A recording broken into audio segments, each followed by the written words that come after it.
చేసినామని నేను అడుగుతా ఉన్నా. కేసీఆర్ గారు 10 ఏళ్ల పాటు బ్రహ్మాండంగా నీళ్ళు ఇచ్చిండు. నేను అడుగుతున్నా, ఏమైనా మాట్లాడితే ఒకటే చిల్లర మాట మాట్లాడతాడు. ఏమంటాడు? ఏ జాతి నీది, నీది ఏం జాతి? నేను చెప్తున్నా రేవంత్ రెడ్డి, ఏ జాతో కూడా నీకు చెప్పాల్సిన టైం వచ్చింది. ఉద్యమ టైంలో ఉద్యమకారుల మీదికి తుపాకీ ఎక్కుబెట్టిన పోరంబోకు జాతి అయితే మాది కాదు. ఉద్యమకారుల మీదికి తుపాకీ తీసుకొని వచ్చిన పోరంబోకు జాతి అయితే మాది కాదు. వలస పాలకుల సంక నాకుతూ సమైక్యవాదుల సంచులు మోసిన దగుల్బాజ్ ఇదాదైతే మాది కాదు.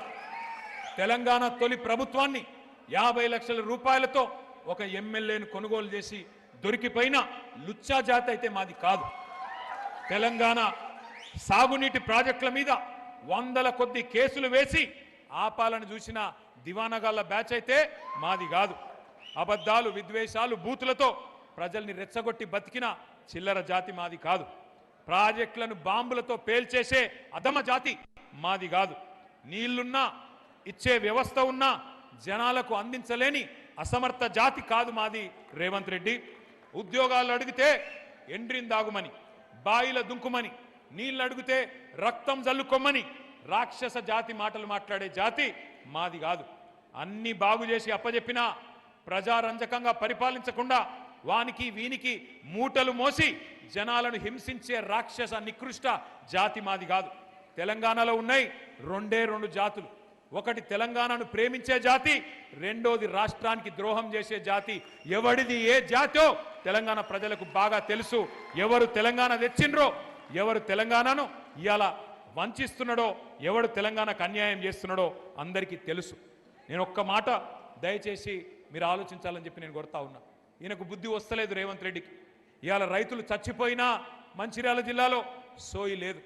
రైతులు రోడ్లెక్కి ధర్నా చేసినా పంటలు కొనుమని బుద్ధి లేదు. ఆయనకు తెలివి రాదు. అట్లాగే ఇవాళ చివరికి సూర్యాపేట జిల్లాలో గిరిజన రైతులు రక్తం జల్లిండ్రు పోయి. రేవంత్ రెడ్డి చెప్తుండు కదా, పంట పొలాల మీద రక్తం జల్లుమంటుండు కదా, మేము రక్తం జల్లుతామని రక్తం జల్లితే కూడా ఈ ముఖ్యమంత్రి మనసు కరుగుతలేదు. అట్లాంటి పరిస్థితి ఇవాళ రాష్ట్రంలో ఉన్నది. 4 సార్లు రైతు బంధే కొట్టిండి, ఇప్పటికి 4 సార్లు. ఒక్కసారి దయచేసి నేను మీకు గుర్తు చేయదలుచుకున్నా. ఆ రోజు ఏం చెప్పిండు రాహుల్ గాంధీ అంటే, ఆయన వచ్చిండు వరంగల్కు, వచ్చి ఏం డైలాగులు కొట్టిండు, మా కాంగ్రెస్ గుద్దుండ్రి మంచిర్యాలోళ్ళు, మీకు ఇది చేస్తాం అది చేస్తాం అని రైతులకు ఏమేం కళ్ళబొల్లి కబుర్లు చెప్పిండో ఒక్కసారి మీరు చూడాలని చెప్పి కోరుతా ఉన్నా. వీడియో ప్లే చేయాలని చెప్పి మనోళ్ళని కోరుతా ఉన్నా.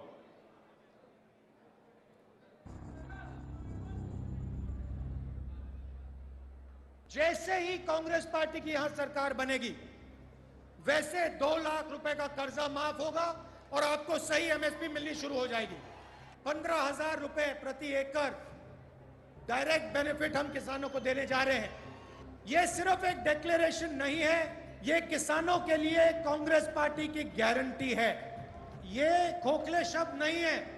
पैडी को हम 2005 ఇప్పుడు ఎన్డీఎస్ఏ ఎక్కడన్నా చెప్పిందా కన్నెపల్లి కాడ నీళ్లు తీసుకోవద్దని చెప్పిందా? పైన అన్నారం మంచిగానే ఉంది, సుందిల్ల మంచిగానే ఉంది. నీ ప్రభుత్వం వచ్చినాకనే అక్కడ గ్రౌటింగ్ వర్క్ కూడా చేసిండ్రు. 2 బ్యారేజీలు మంచిగానే ఉన్నాయని ఇంజనీర్లు చెప్తున్నారు. ఏం రోగమయ్యా నీకు? కిందికి గలగలా గోదావరి ఏపీకి తరలిపోతున్నది, అక్కడ పట్టిసీమ లిఫ్ట్ నడుస్తూనే ఉన్నది. నీకేం రోగమయ్యా రేవంత్ రెడ్డి అంటే మళ్ళా ఇంకేదో పిచ్చి మాటలు మాట్లాడతాడు. మీరు చూస్తున్నారు ఏం మాట్లాడుతుండో.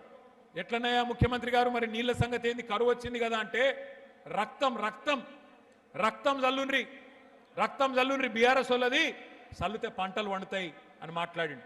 మా ప్రశాంత్ రెడ్డి అన్నకు తిక్క ఉట్టింది. నిజంగా రక్తం జల్లమంటావా నా కొడక అని చెప్పి, ఇగో తీసుకోరా పోయి రక్తం అని చెప్పి రక్తం కూడా ఇచ్చిండు. రక్తం ఇచ్చి ఇగో తీసుకొని మాకు పొలాలకు నీళ్ళు, రైతులకైతే నీళ్ళు అని చెప్పి మన నాయకులు బయలుదేరితే ఇక ముఖ్యమంత్రికి ఫ్రస్ట్రేషన్ పెరిగిపోయింది. ఆయనకు తెలిసినవి 2 ఓట్లు తిట్లు. అయితే ఓట్లు పెడతాడు, దొంగ ఓట్లు, లేదంటే తిట్లు తిడతాడు, బూతులు తిడతాడు. 32 నెలల. నేను ఒక్కటే అంటున్నా, ఈ బట్టెవాజ్ ముఖ్యమంత్రి, ఈ దగాకోర్ కాంగ్రెస్ వీళ్ళను ఉరికిచ్చి కొడితే తప్ప మంచిర్యాలలో రేపు మనకు మళ్ళీ రైతు ప్రభుత్వం రాదు.